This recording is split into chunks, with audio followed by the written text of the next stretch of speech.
Hello and welcome back to episode 14 of my playthrough of Pathfinder Kingmaker in an informative and mostly completionist style.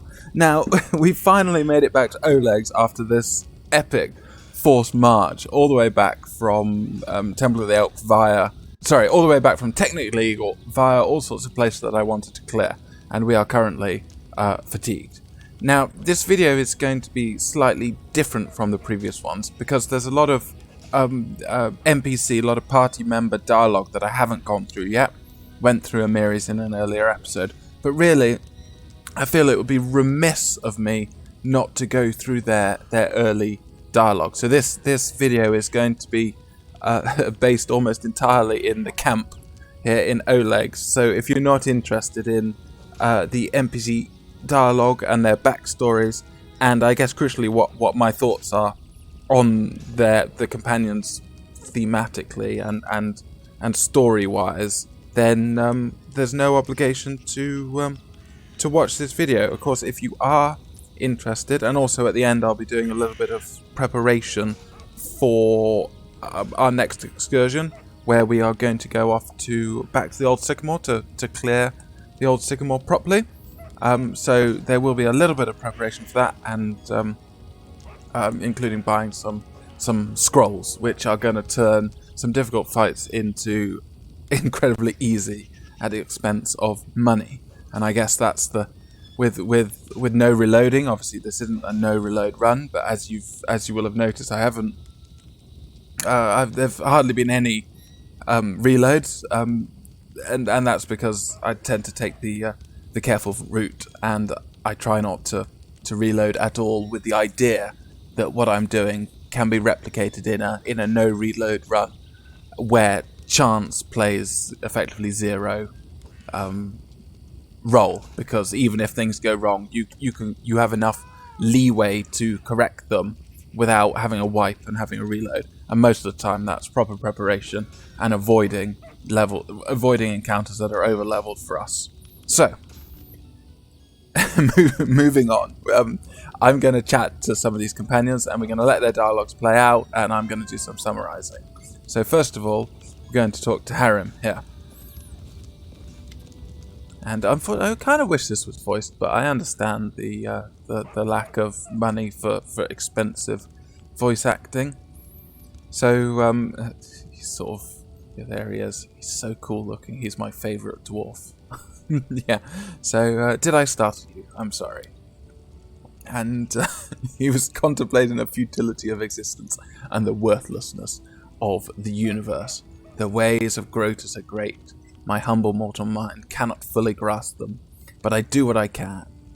Yeah, so I've talked about it in previous videos, but Grotus is the god of the end times, the law, the Kingmaker, the Pathfinder lore is that Pharasma, who was the last, who's the only individual who transitioned from the previous universe, the previous entirety of existence, to this existence, and she is the god of the, I guess you'd sort of describe of the dead. So Pharasma's, boneyard, she judges the souls as they die and sort of stores them away in her boneyard, and she's one of, if not the most powerful sort of deities in Pathfinder. But within her boneyard, within where she's sort of storing the dead, is a second god, and that god is Grotus, who is described as the sort of sentient moon. I believe it will say it here. Sentient and cruel moonlet who looks down upon the boneyard and waits for the last living soul to die. And so when Pharasma judges the last soul, Grotus will descend and basically just, pack up. So, he's the god of not decay in the sort of putrefaction sense, but just sort of crumbling, I think. So and Harrim is not just a follower, but an actual cleric of Grotus. So he gets his divine power from the god of the end times, but not in a. Grotus doesn't want to destroy the world. Grotus just sort of waits for everything to fall apart as it is going to. It's going to end, and Grotus is there to deal with it when it does, rather than like a god of destruction. I believe I'm going to pronounce it wrong, but like Rovagug, the sort of god of just destroying everything, who wants to destroy existence consciously and willfully. Anyway, we're just going to ask Harrim a little bit about his past. And so his life is in two parts. First part, not knowing what he was doing, and his attempts to serve Torag are an overarching theme in Harrim. So Torag is the traditional god of the dwarves. Most dwarves worship Torag, although some don't, and non-dwarves worship Torag as well. He's described as the father of creation, stoic and stern dwarven god of the forge, etc., etc. Harrim found it unsatisfying, and he accepted Grotus and received a clear vision of the world, and that vision is that all is pointless. Everything will end, and so we're just going to ask him where he's from. And so he grew up in Larad, the city of dwarven clerics and alkalites, and served Torag and the other dwarven gods, etc., etc. And he really, really dislikes both Torag and Torag worshippers, and to a lesser extent, dwarves in general. Sort of self-hating dwarf, I guess. But like this last comment, I wouldn't be surprised if they built a temple to Torag pet dog. I think sums it up nicely. And he's from the Five Kings Mountains. I'll just bring this up. So heavily populated with dwarves, largest centre of dwarven culture on or beneath Golarion.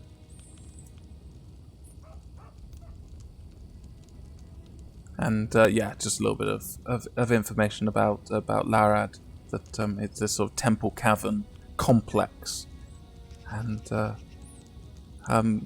dwarves and others, pilgrims from all over, came to the city to pay worship to Torag and the other gods. And this comment here: you can't swing a dead cat without hitting a cleric in in Larad. So yeah, and we're gonna ask. He once tried to serve Torag. That's a good question. And he says that he had a burning passion for trying to serve Torag, and he considers that extremely stupid. From his first days, he felt the presence of the god at his back. I heard the whispers and felt its power. Through the nature of the power was unclear to me. I thought Torag himself was speaking to me, and I did all I could to understand his words. But he was betrayed, or he considers himself to have been betrayed by Torag. That Torag turned away from him despite his faith.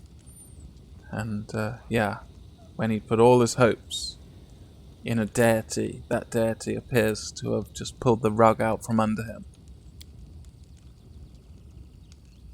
And he's going to tell us a little bit more here.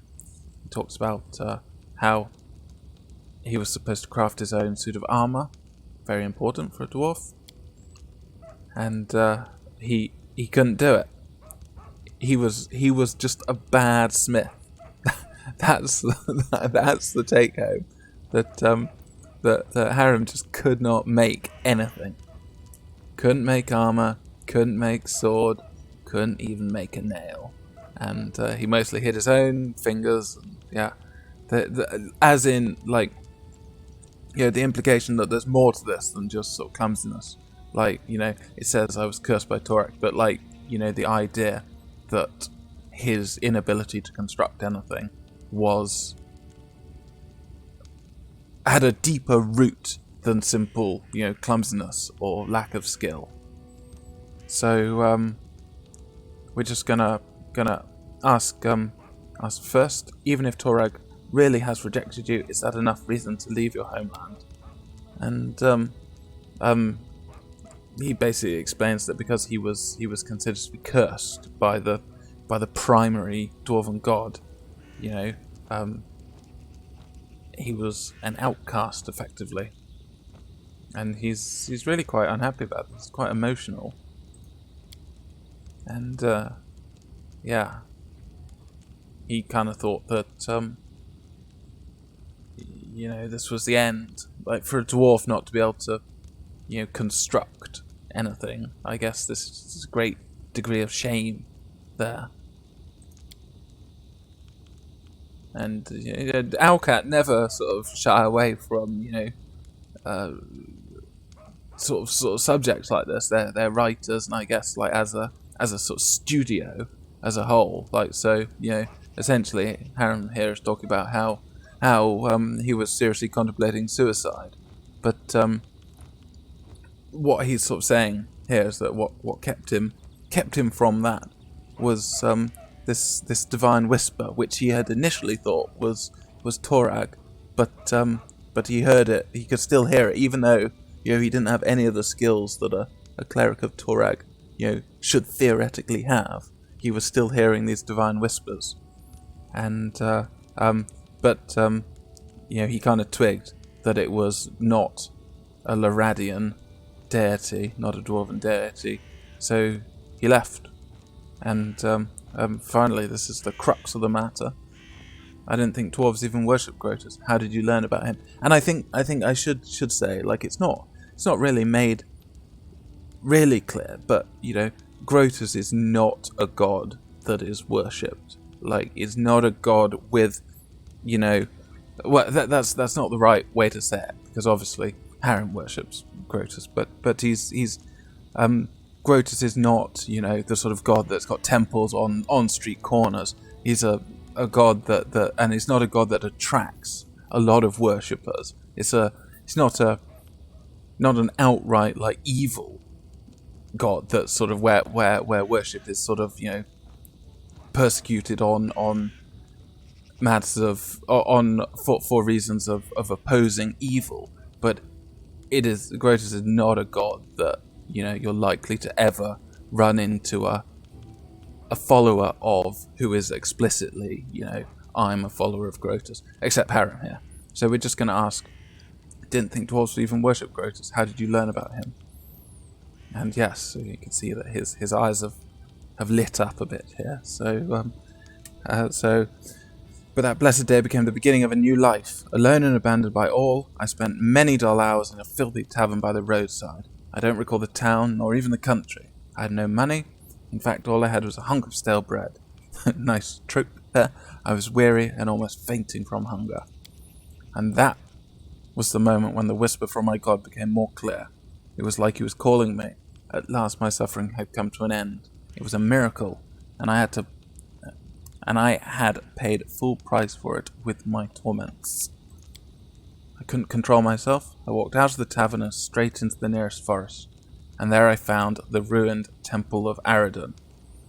So this is the basically the last Aslanti, who became a god and who disappeared, presumed dead, and his clergy lost all their power.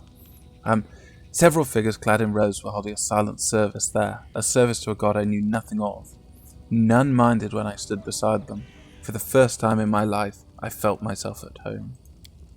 My new brothers told me that they were clerics of Grotus, the god of the end times. They were travelling around Galarian, spreading the teachings of Grotus, despite all the persecution, contempt, and misjudgment they received from others. I gladly shared this burden with them, for now I knew whose voice had whispered to me throughout all those years. And so that's the I think that the key thing. You can't, when you're considering Harrim's character, you can't forget that he's not just a worshipper of Grotus. He's not just sort of a follower of Grotus, but he is actually granted divine power, in his eyes. Like this is by that sort of for that Grotus is the source of his powers. A god who does not appear to interact with individuals on Galarian, but does still have a clergy. So yeah, very, very interesting character. But we're gonna just ask this question here. It's a bit rude, but yeah. Yeah, so he's a bit annoyed by that question. Are you suggesting that my problems were not a curse, just my own inability to work with metal? Or maybe you're saying I was just lazy? Yes, a bit, quite the rude question. And he doesn't like that at all, you know. And this is a really, again, for his character, like, you know, he's basically saying there's no such thing as a dwarf who can't handle a hammer, and that he implies that the Torag has deliberately betrayed his faith by cursing him. So he literally does believe that he is cursed by one god and granted powers by another. And he's not going to let himself get angry. He considers me ignorant and blind, but he'll open my eyes or die trying. So yeah, it's you know, you kind of wonder, like, presumably he joined the expedition in order to spread the word of Grotus. So we'll ask him about this in a second, but I was just going to ask him more about Grotus. We're going to cancel out irritating him with some favourable words. So he's quite pleased. Yeah, yes, of course. Because, you know, if you're a cleric of Grotus, nobody wants to hear what you've got to say. Like, I guess the stereotype that you know, imagine if you were a missionary, but, you know, you weren't bringing good news or whatever sort of, you know, Abrahamic faith or whatever you're proselytizing about. You're just bringing, like, you know, life is shit. You know, come worship Grotus. Yeah, excuse my swearing there. Yes. So, what are Grotus' teachings about in a nutshell? Yes, Grotus is the end of all that exists. Look around, Alice. What do you see? Look again and realize that everything will be destroyed. Our clothing and our armor will turn to dust. The walls of the palaces will crumble into ruins. The trees will fall, and you and I will die much sooner than that. Grotus is a timeless watcher. He's been locked away by Pharasma, the goddess of rebirth. From her boneyard he watches over the world, knowing the time for the final reaping shall come. He's the bloated moon hanging in the sky. He's the harbinger of the last days. He's the one who will stay when all the others are gone. You can just bring up information about the boneyard there, which is where Pharasma stacks people. Yeah, and we can just ask if Grotus is locked in the boneyard. Is Pharasma stronger than Grotus? Of course she's stronger. For now. Grotus is weaker than Pharasma and many other gods. I would be a fool if I tried to claim otherwise. If Grotus was stronger, the end times would already have come, wouldn't they? So the implication that Grotus grows in strength the older existence gets, and as the end times really do encroach, Grotus will grow in great power and other gods will recede in power. But the power of the other gods fade away. They dissolve slowly. A grain in a century. Grotus collects those grains and waits. He doesn't need to hurry. He knows that his time shall come. And we're just gonna ask this next one. And basically, what does Grotus communicate to Harrim? And So Grotus doesn't speak to his clerics. Actually, Grotus doesn't need any clerics. He only allows his whispers to be heard, and only by those who are dying to hear them. His words are unclear, but they call to you. His voice comes with the soft rustle of fallen leaves, with the woeful wailing winds of the mountain pass, with the roar of the raging blizzard, and it calls you to strike out on the road. Onwards, always onwards, over the pass, over the bridge, and further along. Up ahead, where the edge of a grey robe flashed, and a candle sputtered for the last time before dying. Onwards, always onwards, until your feet can no longer carry you. So there is an underlying sort of theme here that you know, it's ambiguous. Although Harrim has these clerical powers, you know, the way he talks about his knowledge of Grotus, you know, it's always a little bit ambiguous in these sort of passages. Like, you know, this communication, does it actually exist, or is he simply hearing what he wants to hear? That he needed to hear these things, and so he sort of, you know, conjured them up. Anyway, thanks for telling me about Grotus. I've learned enough for now. And let me ask you, what do you think about Grotus? And, you know, Alice is neutral good, leaning towards, you know, chaotic. She sort of understands. She's you know, she's not really highly intelligent, but she's of average intelligence, I guess. And you know, she understands that you know, things do end. So we're just gonna pick. I like your tales. There's an inner truth to them, and that cheers him up no end. I don't think he's converted us, but you know, there's an appeal to his worldly outlook. So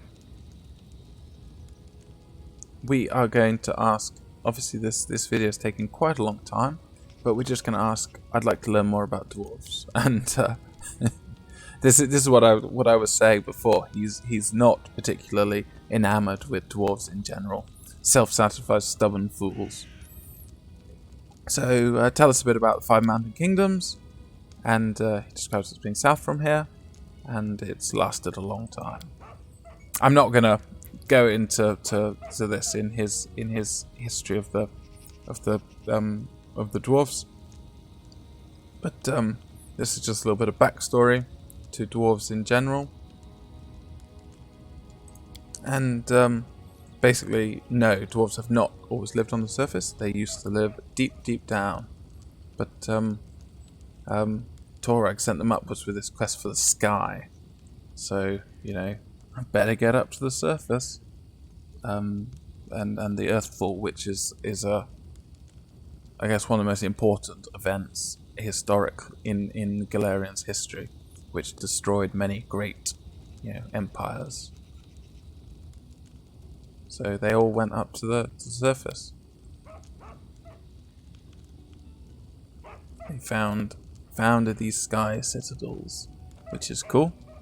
Yeah. Anyway, tell us about the sky citadels. You know, these are big ancient cities built by the dwarves. They're cool in his mind, and yeah, mostly they're gone. But yeah, I guess that is pretty stereotypical for the sort of meta lore surrounding dwarves in fantasy, that, you know, dwarves, in whichever sort of situation you're in, things were always better in the past. And you can find that in, I guess that was established or sort of, you know, popularized as canon for dwarves in Tolkien. But, you know, anytime you encounter dwarves, yeah, they're always like a shadow of what they were. Like, other things take that direct. Just 2 examples I think of, like Warhammer Fantasy Battles and a game, Dragon Age Origins, both do that sort of, you know, dwarves are a dying people, or slowly, very slowly dying.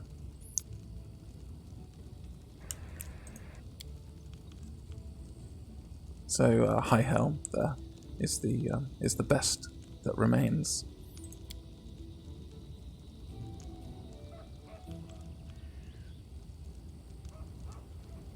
So this if High Helm fell, I'd be there to witness the fall of our people with my own eyes and mourn it. I would fall upon the cold stone and raise my final prayer to Grotus. So, a couple more options. We're just going to ask if he's ever regretted his decision to abandon Torag. And he's not going to take offense, but it's because we want to know more. Oops, skipped on too far. Anyway, so again he reiterates that Torag betrayed him, and yeah, it's same sort of text, and his implication that that this is something I alluded to before, that Harrim's failure to be able to construct anything, that everything he constructed falls apart, was actually a manifestation of Grotus. So here, Torag's curse is only half the reason for my failure. The other half is a blessing of Grotus, which I've borne from early childhood. So yeah, he doesn't regret it. And finally, we're just going to ask him, is he going mad? Clerics of Grotus are driven to madness. And he just says no. Because of course, sanity is a relative concept. Meanwhile, we periodically doubt the sanity of other people. Yeah, it's a little bit of philosophical musing on the nature of sanity. Like, if everyone says you're insane, are you? Yeah. The longer a cleric listens to the whispers of Grotus, the better he comprehends the essence of his designs, and the deeper his understanding becomes. When enlightenment comes, the mind of a cleric ascends to a new level of understanding, which is inaccessible to simpler souls. Is it insanity? This is for you to decide, Alice. My decision was made long ago. When I reach enlightenment, I'll accept it with joy and delight. And maybe this one fits in lawful evil, but I don't think, unless you were. This is. I don't think this fits with any alignment. Unless you were unless you were a cleric of Grotus yourself, yeah, I don't like this one. But we're gonna choose this chaotic neutral one. Ha! When you learn Grotus's divine plans, remember to tell me about them. I could use a good laugh.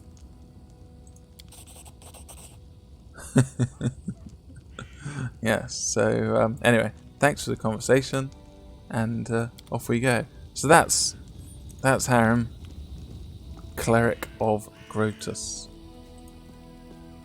Next up, we're gonna talk to a very different cleric. We're gonna talk to Jhod here, who is a cleric of Erastil. And first off, we're just gonna mention that this is cashing in the quest here.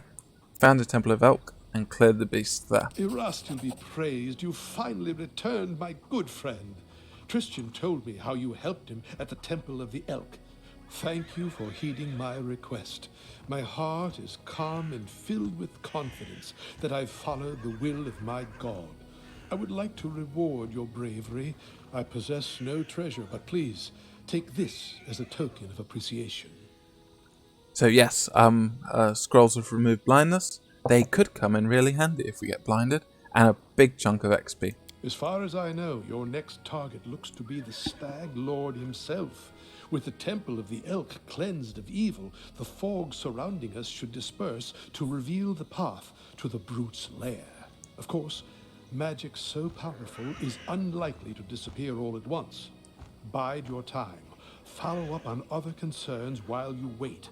I will gladly aid you on your noble quest. Erastil himself foresaw our meeting. I like how he says fog. The fog surrounding us. Anyway, but basically all it's saying here is you have to kill Tartuccio. Finish that quest before you can go kill the Stag Lord, because that's the act end. Yeah. Anyway, do you understand the true meaning of your visions now? I trust in their truth. These visions, they were the voice of Erastil himself. quiet but clear. Before all this happened, I believed Erastil had turned his back to me.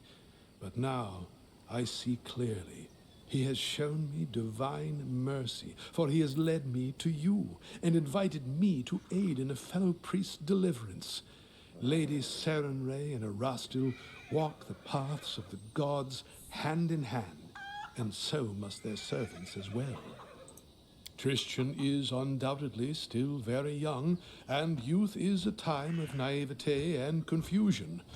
But I see kindness and strength of spirit in him, traits indispensable to a priest. I sense that all that's transpired thus far is only the beginning, and the future promises great things for Tristan and for you. This is why Erastil led me to the Temple of the Elk. Day and night I pray for you and for my young friend. May the stag god lead you down the true path. So yeah, Jhod is far more stereotypical,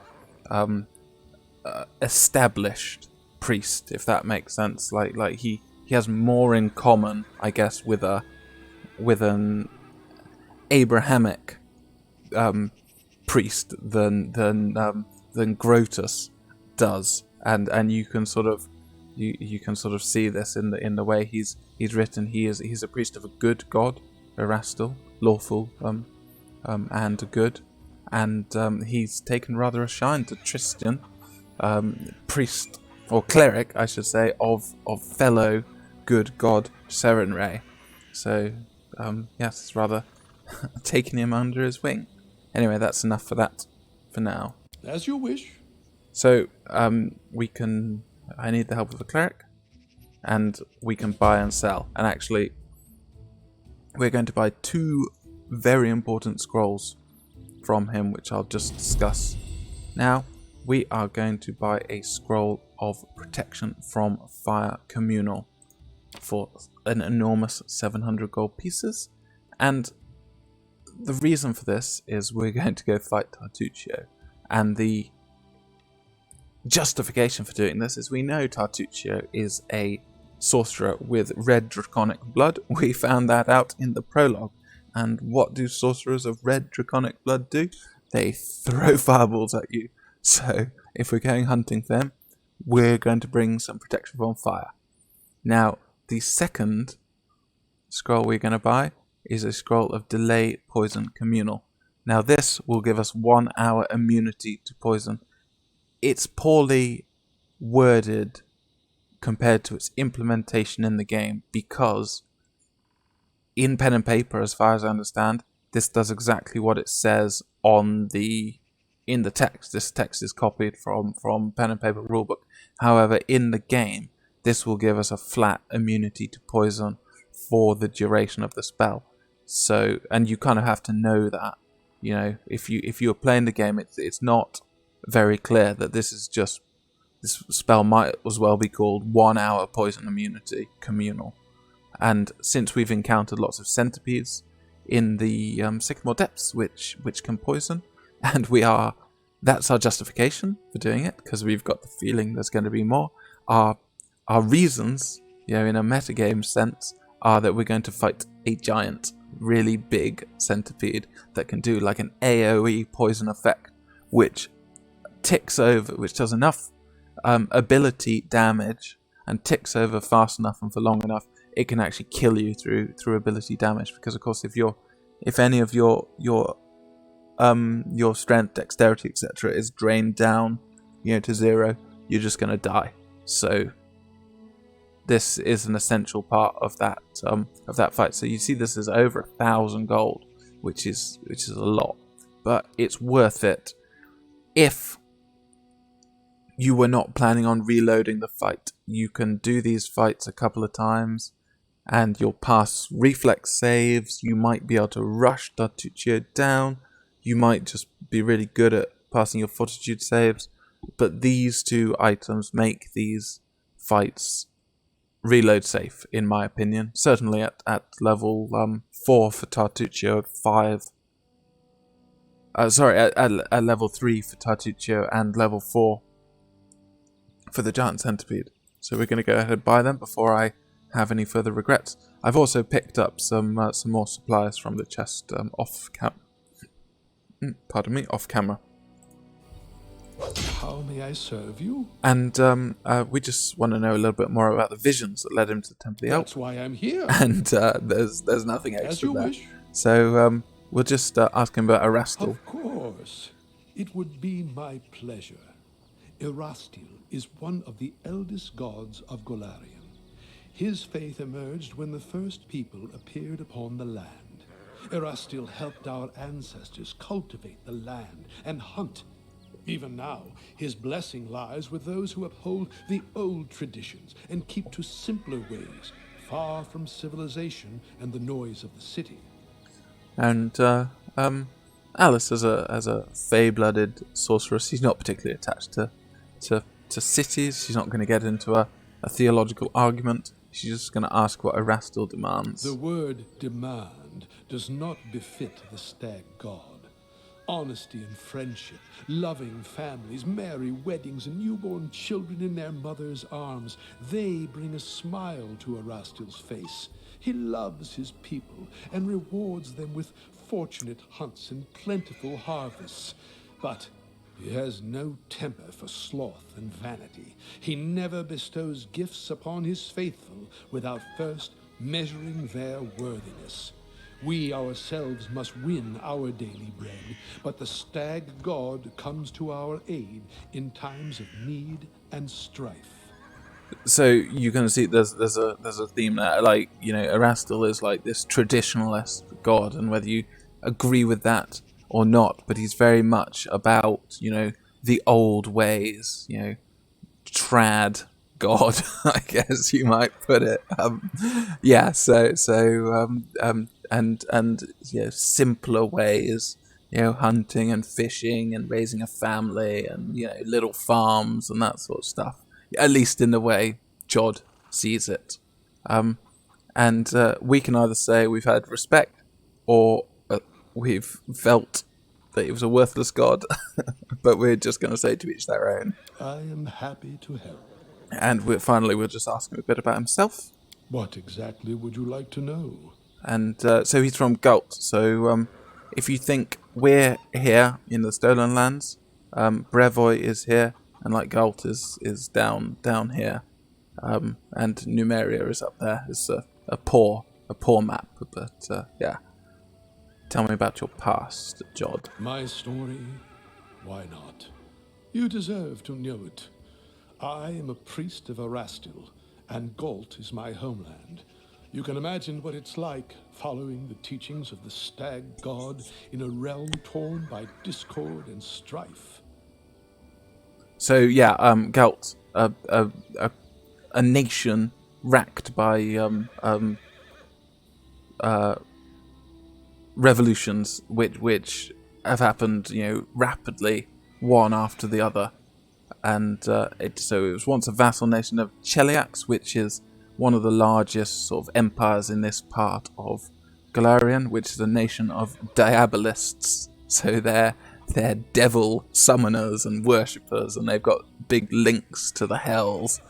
And yes, so they had a bloody revolution, which was followed by another one and another one. So it's the sort of land of, you know, free thinkers. I guess it's a sort of pastiche of, you know, continuous sort of revolutionary state. So if you imagine like revolutionary France, in which like, there's a revolution, and then many of the I don't know my history of the period all that well, but many of those that were involved in the revolution initially were subsequently met the guillotine. That's somebody who knows more about it can probably tell me I'm completely wrong, but yes, there's lots of governments rising and falling. And, you know, as a traditionalist, worshipping a traditionalist god, you can imagine that's a bit difficult for Jhod here. Rebellion and suspicion are the pillars of Gult. Led by Erastil, I tried to guide my flock to embrace tranquility and balance and guard them from hasty judgment, until I fell from grace myself. Foolish, foolish old Jhod. My misdeeds cast a shadow over my life and service. In search of redemption and a balm for my soul, I took to the road. I had come nearly to despair when Erastil sent me a vision of the Temple of the Elk. I knew that very moment that the stag god had shown me the way to redemption. So yes, he seems that he did something to alienate himself from his god. So what on earth did he do? What did you do, Jhod? Well, if you truly wish to know, I'll have to start from the long time back. Werewolves preyed upon the lands around my village. They murdered people for fun or sport and left the corpses to rot on the roads. One night, they broke into a young woman's house and dragged her into the streets. One evening, a traveler came to our tavern, tattered and dirty from days on the road like so many others roaming Galt. He sat quietly in the corner of the tavern, drinking cheap ale, and in an instant, I knew he was a werewolf. I felt it in my soul. It was like Erastil himself had whispered it into my ear. Led by Providence, I left to gather my flock, and we surrounded the tavern. The retribution was swift. However, I was tragically mistaken. The young man was no werewolf. He was a bandit, sent to spy on the village by one of the local gangs. We only found out after, when we went through his things. Yeah, so an interesting ethical dilemma, and I guess like metagamey, like for how I'm playing Alice, neutral good, but shifting towards chaotic good as the sort of Fae take more influence. I'm going to basically take the sort of you did something right, so what you did had good consequences, but for the wrong reasons. So yeah. That's still no excuse for my actions. I was a fool. I made a grave mistake. And what's worse, in the eyes of my flock, I cast doubt on Erastil's greatness. A priest who can barely hear the voice of his god is a disgrace to his lord and himself, and corrupts the very people he would save. So this is his main issue, that he was wrong, and that he disgraced himself, and that he was sort of losing a hearing of Erastil, which is quite serious thing if you're a lawful worshipper of a lawful god.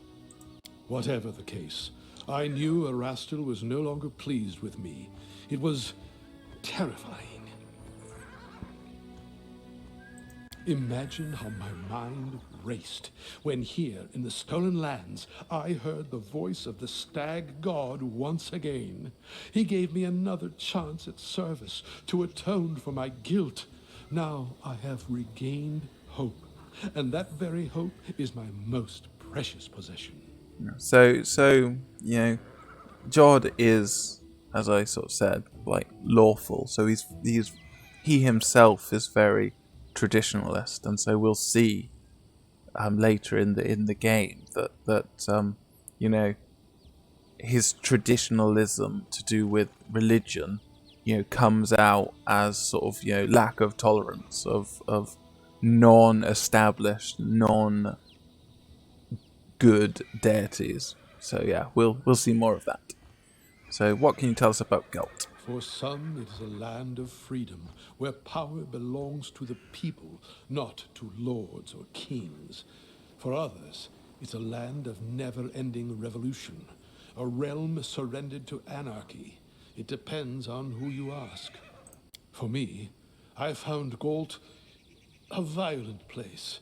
Crowds eager to lynch a stranger for that accent or appearance, where a single word uttered at the wrong time or place can spark the people to riot and cities to burn. For me, it is a place inhabited by the frightened and the desperate, always suspicious, watchful of trickery. All too often they are deaf to the voice of reason. They cannot grasp that chaos and lawlessness lead only to yet more chaos and lawlessness. All my life I've tried to break through to these poor people, But alas, I don't seem to have made much progress. And so you can kind of see how growing up in Galt and rejecting, this sort of, I guess, from a meta perspective, this sort of pastiche of a revolutionary country, sort of, led him to take solace in a rather strict traditionalist god. Anyway, that's enough for now, As you Jhod. wish. And thanks for the story. And then we hear Amiri smash. Now I'm looking at the timer, and actually, this has taken quite a long time to do this. So I'm going to pause the video now and break this into 2 parts, where we go talk to some others.